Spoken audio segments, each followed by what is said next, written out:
Nasa kwarto si John at kumuha ng t-shirt. Pagkakuha niya ng t-shirt ay agad siyang lumabas ng kwarto. Pumunta siya sa kwarto ni Tamara para ibigay ang t-shirt.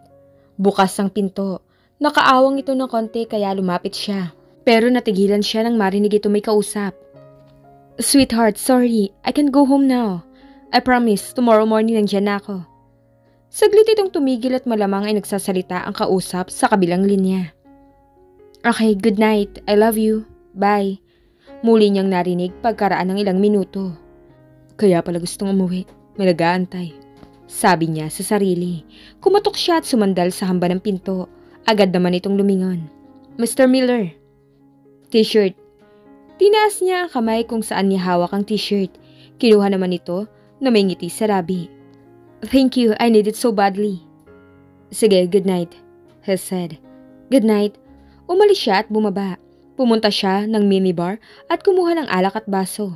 Kumuha din siya ng ice cube sa kusina bago nagtungo sa sala at umupo. Nagsalin siya ng alak at sumimsi mula sa baso. Sinandal niya ang likod niya at pinikit ang mga mata nang bigla siyang may marinig na malakas na sigaw mula sa taas. Agad siyang napadilat. Tamara! Sabi niya na nahihintakutan na baka kung ano ang masamang nangyari sa bisita. Tumayo siya at mabilis na tumakbo paakyat. Nakita niya si Tamara na nasa taas ng hagdan, nakayuko at natatakpan ang mukha ng kamay. Agad niya itong nilapitan at hinawakan sa braso. Tamara, what happened? Alalang tanong niya, pero bigla na lang itong sumigaw uli nang biglang kumulog at kumidlat. Kitang-kita ang pagguhit ng kidlat sa labas. Napakapit si Tamara sa damit niya sa magkabilang gilid ng baywang niya. Nakasubsob ang mukha nito sa dibdib niya. Napahigit siya ng hininga nang maamoy niya ang natural na bango nito. Shower gel at shampoo lang at walang kahit na anong pabango. Pero parang mas mabango sa kanya ang natural na amoy nito. Sa ano pa mang mamahaling pabango. Tamara, it was just a lightning. Hinawakan na lang niya ang likod nito, kumalas ito sa pagkakahawak sa kanya. Sorry, can we go down? Nakakatakot dito eh. Hindi na nito inantay na sumagot si John. Mabilis na itong bumaba ng hagdan. Sumunod na lang si John dito. Pambihira naman. Hindi ba titigil ang kidlat na yan? Kanina pa yan eh. Sabi nito. Marahil ay saktong pababa ito nang makita nito ang pagguhit ng kidlat. Nakitang-kita sa ceiling to floor window glass. Kaya ganun na lang ang sigaw nito. Bakit hindi ka pa natutulog? May kailangan ka ba? Tanong ni John. Pwede bang humingi ng kape? Ngumiti si John. Sure. Sandali, ipagtitimpla kita. Naku, wag na. Ako na lang. Kaya ko magtimpla. Masarap kaya ako magtimpla ng coffee. Pumunta sila ng kusina at nagsimulang magtimpla. Binigyan niya ito ng cup, pero mag ang hiningi nito dahil kulang daw dito pag sa cup lang. Gusto mo ba ng kape? Try mo? Alok nito. Hindi na. Uminom na ako. Pampaantok. Tara dun tayo sa sala. Nagtungo sila sa sala at umupong magkatabi sa mahabang sofa. Suot na rin ni Tamara ang puting t-shirt ng binata. Hindi na. More than 4 years na ako hindi umiinom ng alak. Sinusumpa ko ang alak. Sabay higop ng kape. Talaga? Bakit naman? Nagkibit lang ito ng balikat. Ilang taon ka na, Mr. Miller? Tinaas ni Tamara ang dalawang paa at pinasok sa malaking t-shirt na nakabend. Just call me John. 29 na ako. Tumango-tango si Tamara. Hindi ba mahirap magpatakbo ng isang malaking company? Yung ba talaga ang gusto mo or pinilit ka lang ng parents mo? Napangisi si John sa tanong na pinilit. Medyo mahirap. Dealing with a different kind of people. It's a kind of big headache. Lalo pag mahirap ang kausap. Kung pwede lang nasapakin ko na lang para matapos agad, ginawa ko na. Natawa si Tamara sa sinabi niya.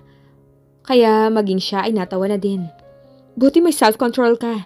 Ganon din naman pala sa trabaho ko, lalo na paggawa mo na ang layout. At sinunod mo naman yung gusto nila and then papapalitan. Not once, kung di pa ulit-ulit. Napapapikit na nga lang ako pero hindi ko naman naiisip na sapakin sila. Sabi nito at natawa pa na mahina. Don't worry, hindi ako mahirap kausap. Napapangiting sabi niya. Pero enjoy naman ako sa ginagawa ko, hindi naman ako nagsisisi. Ito kasi ang pangarap ko How about you? She asked while hugging her niece. Nasanay na naman ako ever since naman sinasanay na ako ng parents ko. This is my luck since I was born. Yun ang pinamulat nila sa akin Be successor. Pero iba talaga ang gusto ko noon. Alam ko na, siguro gusto mo maging artista no? Natawa siya ng husto sa sinabi nito. Bakit? Dahil gwapo ako? Natatawa niyang tanong. She glanced at him and grinned. Pwede na, she said and sipped her coffee. Pwede na? Hindi yes? You're awfully handsome, Jen. She looked at him with disbelief, kaya natawa siya ng mas malakas sa reaksyon nito na nanglalaki pa ang mga mata. Mayabang ba? Sorry. Wala kasi nagsasabi sa akin na pwede na. Laging ganun na naririnig ko. Hindi naman sa nagmamayabang siya pero totoo lang ang sinasabi niya. Tanging itong babaeng kausap lang niya ang bukod tanging nagsabi na pwede na. Okay, ikaw nang gwapo. Lalo siyang natawa dahil sa may pagkasarkastiko nitong wika. Maging ito ay natawa din. Ano ba talagang gusto mo dapat? Then she asked after the laughter died down. Be a chef. He replied. Be a chef? She repeated, almost exclaiming. Namimilok pa ang mga mata nito na parang hindi makapaniwala. Really? A chef? As in a chef? As in yung nagluluto? Chef? Doon na napahagalpak ng tawa si Jan dahil sa tanong nitong parang sinisigurado ang narinig at sa reaksyon na talagang parang namamangha na hindi makapaniwala. Sorry ha, wala kasi sa itsura. Napangisi na lang si Tamara dahil sa sobrang kaoyayan niya. You're so cute. Natatawa pa rin wika ni Jan. Ang cute talaga nito para sa kanya. I know, sabi nito at uminom muli ng kape. Ibig sabihin magaling ka magluto. Medyo. Tipid niyang sagot at uminom ng alak. Anyway, bakit mo naisip na artista ang gusto ko? Tumingin si Tamara sa kanya, ngumisi muna ito bago nagsalita. Pakute ka kasi. Napaawang ng bahagya ang bibig ni Jan. Ako? Pakute? Seriously? Siya naman ang hindi makapaniwala habang tinuturo pa niyang sarili. O tingnan mo, nagpapakute ka na naman. Napahawak siya sa batok niya at natawa na napapailing pa. Thanks he said. She looked at him, furrowed her brows. Kasi nakukyutan ka sa akin? Ito naman na napaawang ang bibig. I didn't say that you're cute. Kasi sabi mo nagpapakute ako eh. I didn't mean to look like a cute. Pero napansin mo na cute ako. Thanks for that. Hi, Mr. Miller. Inubos nito ang natitirang kape at tumayo. Matutulog na ako. Kailangan ko makauwi na maaga bukas. Wika nito. Someone's waiting for you? He said. Yeah, kaya kailangan ko talaga makauwi. Good night, Mr. Miller. Jan, just call me Jan. Okay, good night, Jan. Umalis ito at naiwan siyang mag-isa. Napangiti siya bigla. Hindi niya akalain na mapapatawa siya ng ganun sa simpleng pag-uusap nila. Nakaupo si Jan sa swivel chair, nakasandal at nilalaro ang ballpen sa pagitan ng dalawang daliri at marahang pinapalo-palo sa labi niya. Nakatingin siya sa kawalan at napapangiti at tatawa ng mahina pagkuwan. Naalala niya ang conversation nila ni Tamara. Hindi niya maintindihan ang sarili niya pero talagang nag-e-enjoy siya ng hustong kausap ang babae. Hindi niya talagang maiwasan na hindi ito isipin. May mga pagkakataon din na naiilang siya bigla sa pagtitig nito sa kanya, na kahit kailan hindi niya naramdaman sa tuwing tititigan siya ng ibang kababaihan. Hindi man lang di siya nakaramdam ng pagkainip, bagkos nang hinayang pa siya ng kailangan na niya itong ihatid. Ahem! Someone interrupted his thought. Tumingin siya dito. Mark, kamusta? Anong meron? Kakaiba ka. Mukha kang baliw. Natawa lang siya sa sinabi nito. Mark is working in their company as a marketing manager. May kumatok at bumukas ang pinto. Ang sekretary niya ang niluwanon.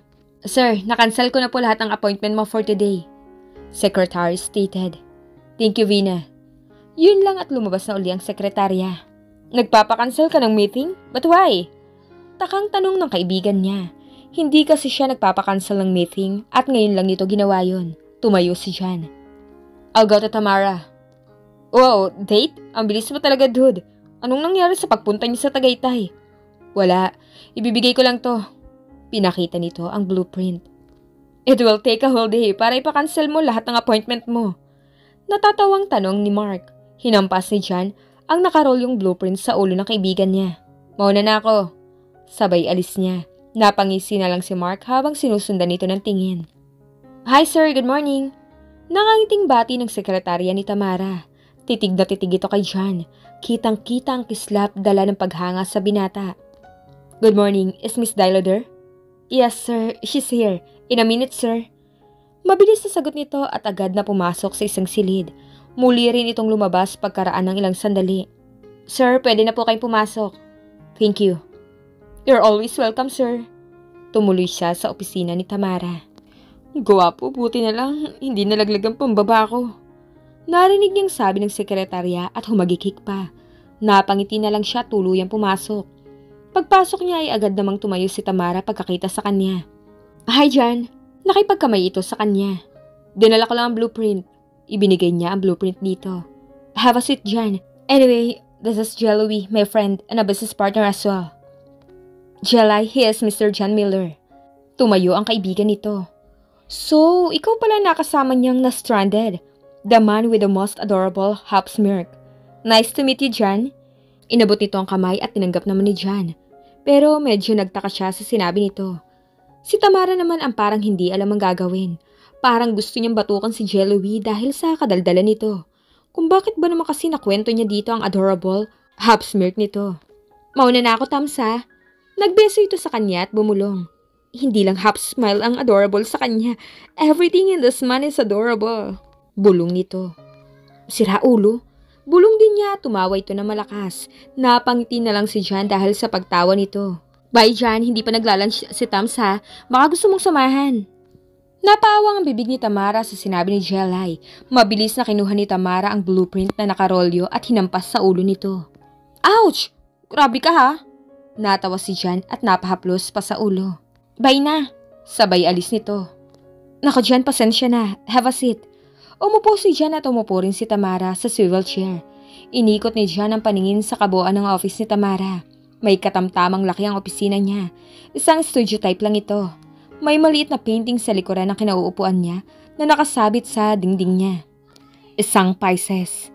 May 2 office desk na yari sa matibay na kahoy. Kay Jelly ang isa. Kulay off-white ang pintura ng dingding pero ang kabilang bahagi ng dingding kung saan nakaharap ang desk ni Tamara ay kulay lila na may nakaguhit na maliliit na malalaking bilog. Nice office. Ikaw din ang nagayos nito? Tumingin ito kay Tamara pagkatapos iikot ang paningin sa kabuuan ng opisina. Oo, ako lang din. Sagot niya. Nirerentahan lang niya ang space na to. Anyway, 2 to 3 weeks ko bago natapos ang layout. Actually, sometimes it took a month. Bago matapos pero pabibilisin ko to. It's okay, take your time. Nakangiti pa rin si John habang nakatingin sa kanya.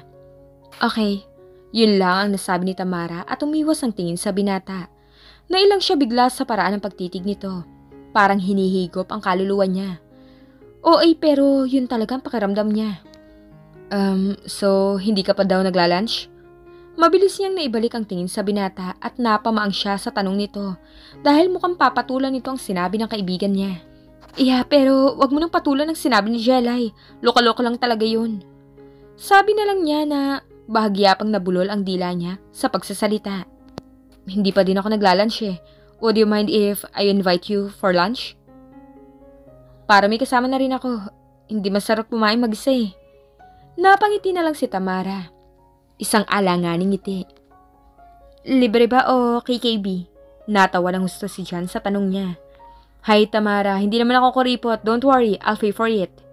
Okay, naniniguro lang. Baka mamaya mag-assume ako na libre mo, mapahiya pa ako. Tumayo siya at ganun din si John. Sinukbit lang niya ang kanyang shoulder bag sa kanyang braso at lumabas sila ng opisina. Ana, ikaw na muna bahala dito. Lalabas lang muna ako. Maglalunch lang kami. Nag-order na ako ng food for you. Antayin mo na lang. Bilin niya sa kanyang sekretarya. Wow, finally, pumayag ka na rin lumabas with your suitor, Miss Tams. First time to ah. Mapanuksong sabi ng sekretarya. Ana, he's not my suitor. Ano ka ba? Client. Pinandilatan niya ito at pinagdiinan ng huling salita. Napangiti naman si John. Maididiscuss ba kayong project?